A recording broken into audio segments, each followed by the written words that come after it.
back to They Did What? Your source for the internet's craziest, most entertaining stories, where I go over them, analyze them, and most certainly make fun of them. Today, gonna go over a story titled, My Girlfriend is Convinced That I Tried to Cheat on Her. And big shout out to Joseph for sending me this story. Our man Joseph here has been on a roll, sending me good quality stories, so again, big shout out to him. And guys, what we have here is a situation. This is about a guy, he's 27. His girlfriend, I believe, is 24. They've been dating for like a year. Not even that, actually. And he thought he had a good thing going, as many guys do. And one day, he, his girlfriend, and their little friend group, including his girlfriend's best friend, all decided to go on like a little vacation together, whatever.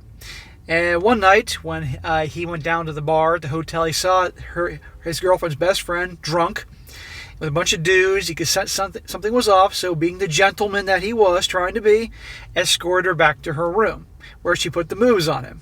He turned her down. Next day, guess what? She accused him, to his girl, of putting the moves on her. Whole drama fest, the whole 9 yards. And the girl's not believing him and all that. Well, you're going to see here, this is a perfect example. Well, I say all the time, guys, both here and the other channel, pay attention to who your girl's friends are. Family and friends, because it's going to impact her, your relationship with her, bringing drama in your life, etc. Now, ultimately, guys, you'll see how this thing plays out, that this friend here is a wacko. She's nuts. And so much that even the girl finally sees this. And all the BS they go through. So it's very important, guys, to understand that you pay attention to who your girl, who her friends are, all that. And this is why you don't rush into relationships. You take your time, 6 months at least, before you get into a committed thing. And also how, guess what? What happens when the guy tries to be the gentleman and the white knight. I warn you about being white knights. And also how, at the end of the day, they'll always believe the gal over the guy. The guy could be the perfect boyfriend, and it doesn't matter. She'll always choose the girl. So you just got to be careful.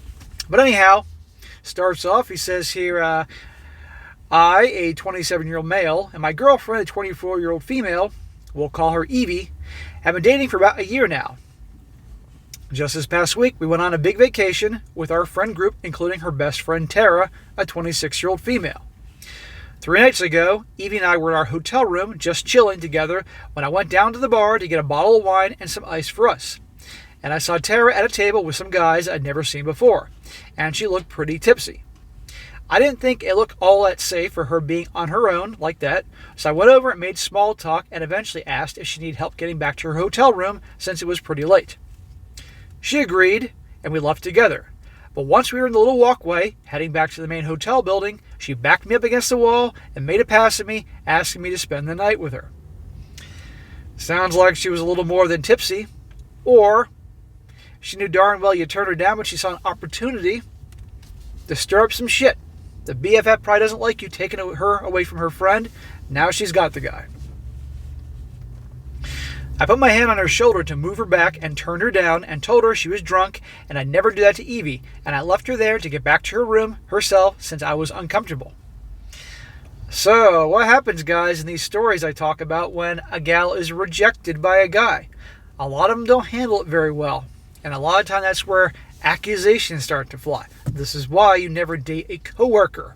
Otherwise, or even get too close to one where you reject them, because otherwise, well, watch what happens.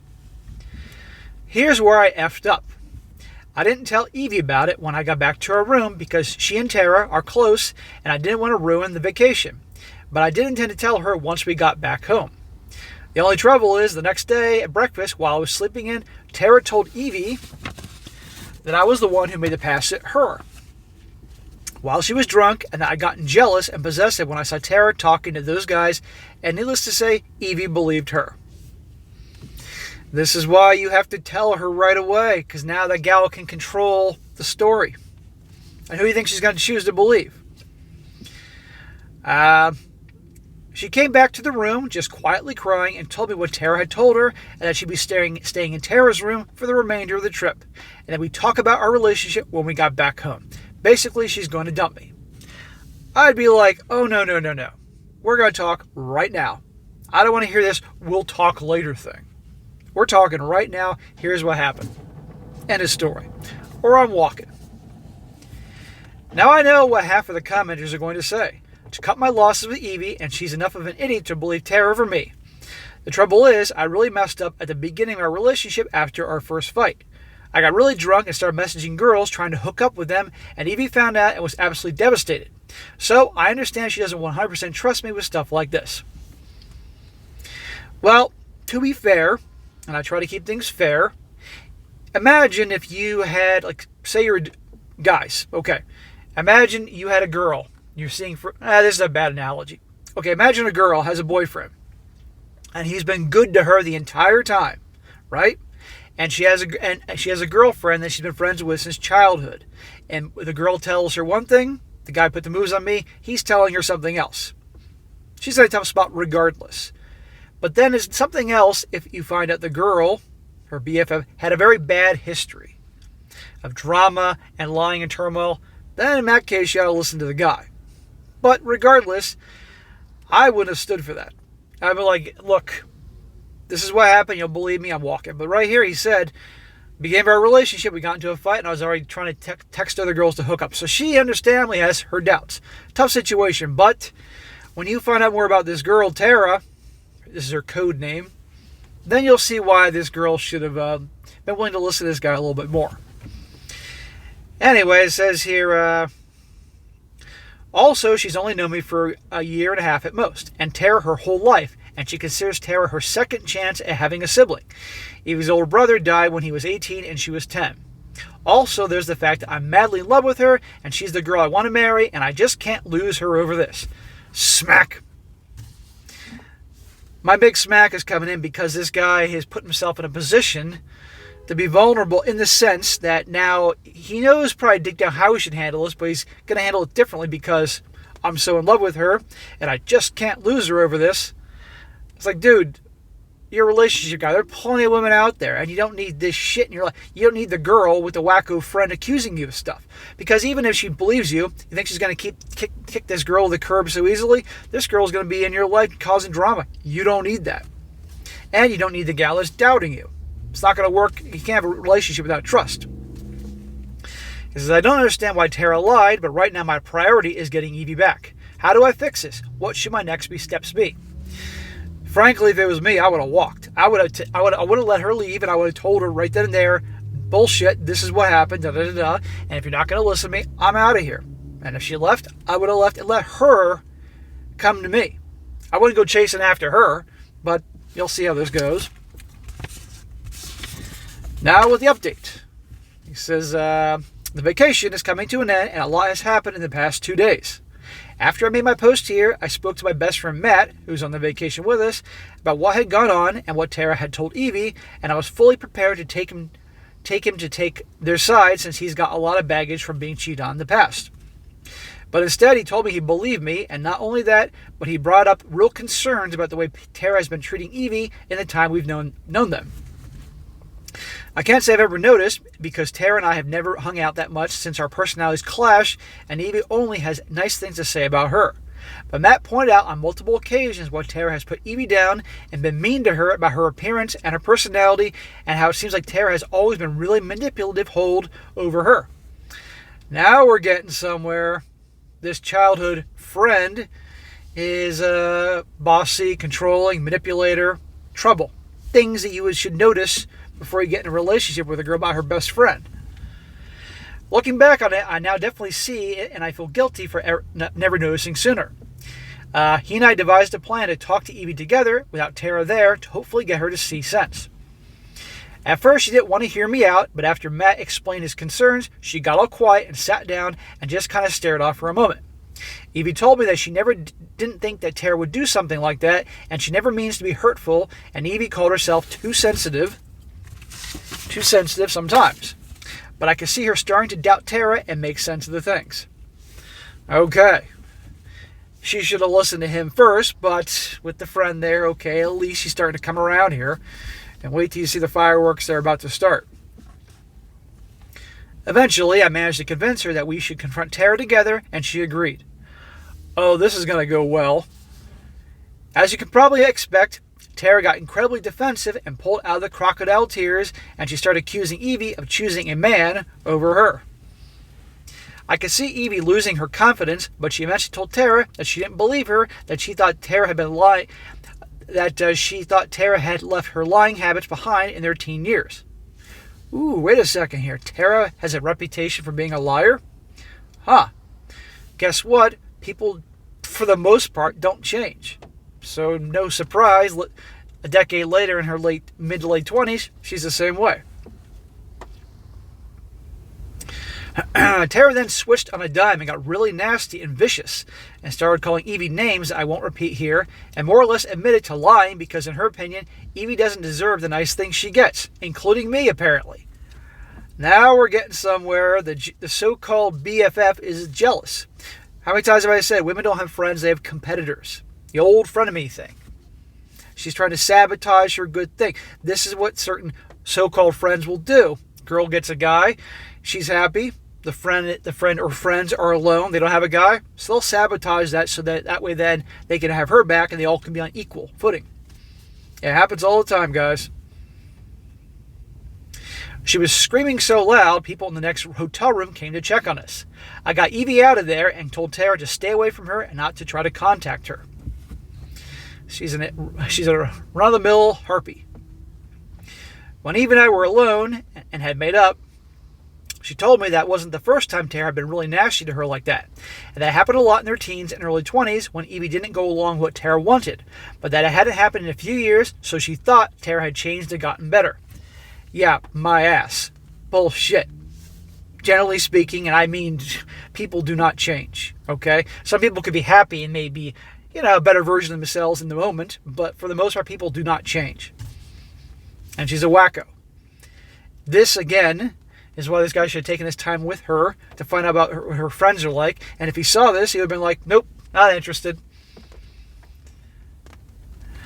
He says, now Evie and I are back together now, and we're going to see how rebuilding things goes for a few weeks before trying couples therapy to help with trust issues and communication.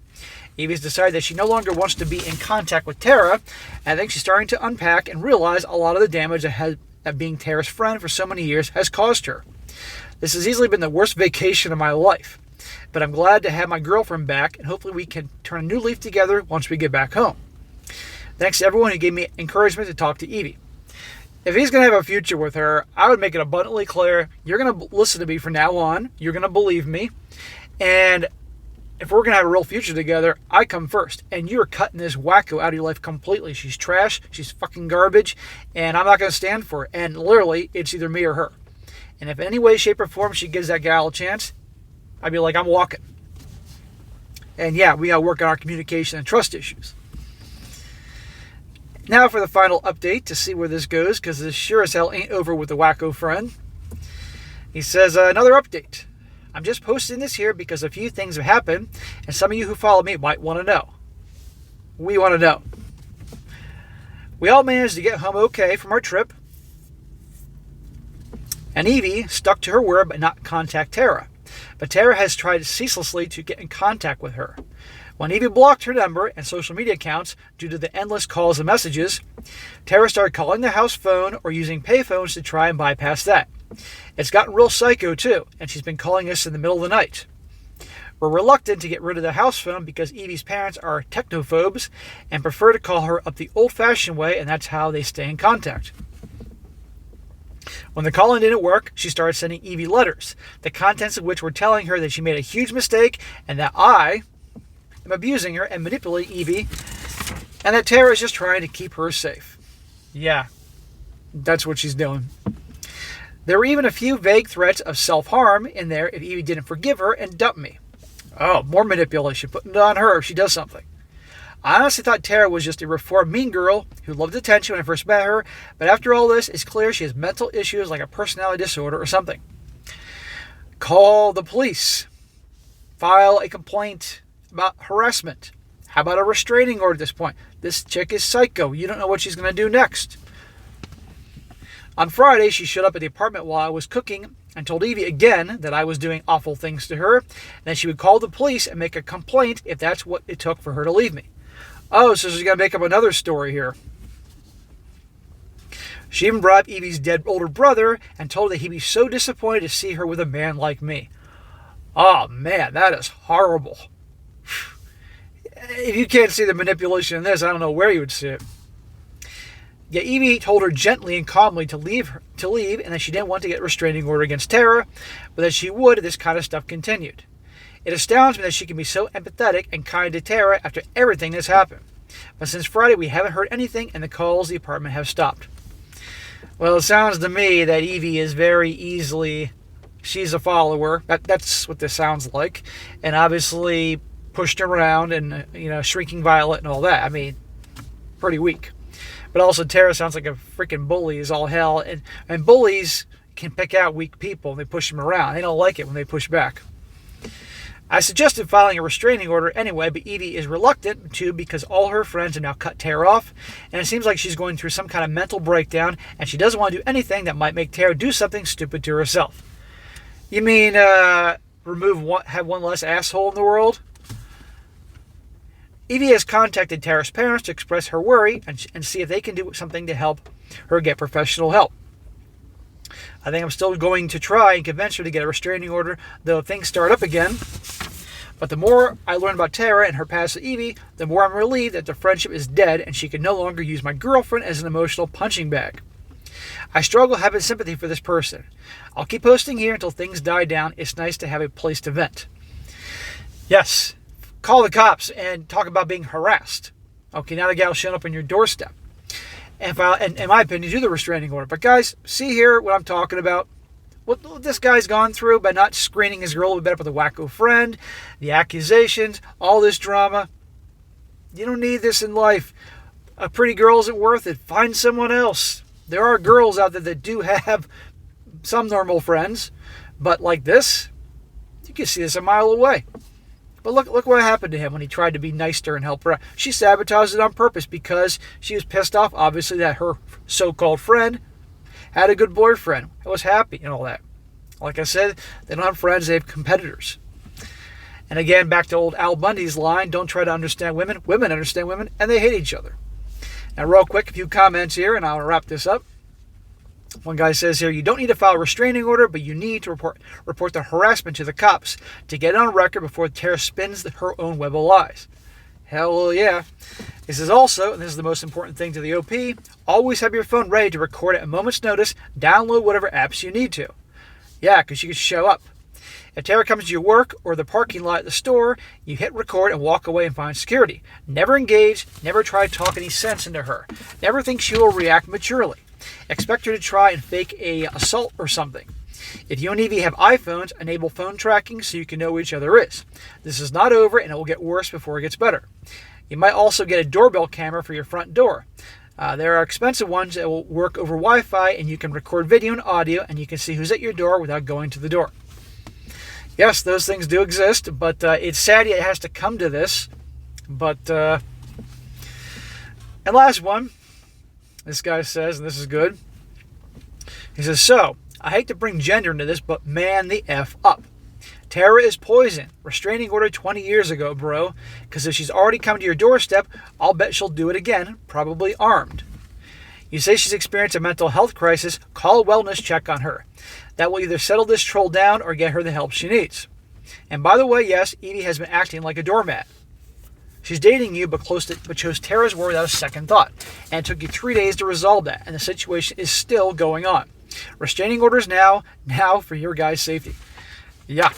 So I'll be very curious to see how this thing goes. But again, I explained the lessons here. But fortunately, in this situation, the girl ended up on this guy's side. Now, would she have later on, if that friend didn't come along and say things? I don't know. But like I said, I'd make it abundantly clear. I mean, in spite of all this, I might be pretty much would walk anyway. I never would have gotten in a situation like this, as many of you guys wouldn't get in a situation, because you know darn well, screen her friends. And the second she didn't believe you would have been like, out of here, and I would have too. But at this juncture, since he wants to be with her, make it abundantly clear, this girl is never going to enter your life again, and you're going to start trusting me and all that. Otherwise, I'm out of here. But even then, I probably wouldn't waste my time with bullshit anyway. Life is too short. All right, guys, that is it for today. Be sure to comment down below. Let me know what you think about this. And also, guys, you got a good story like to share, by all means, email it to me, strongsuccessfulmale@gmail.com. Just give me some time to get to it. If it's a good one, I'll definitely cover it. And be sure to like the video, share with your friends, and subscribe. And I'll catch you next time.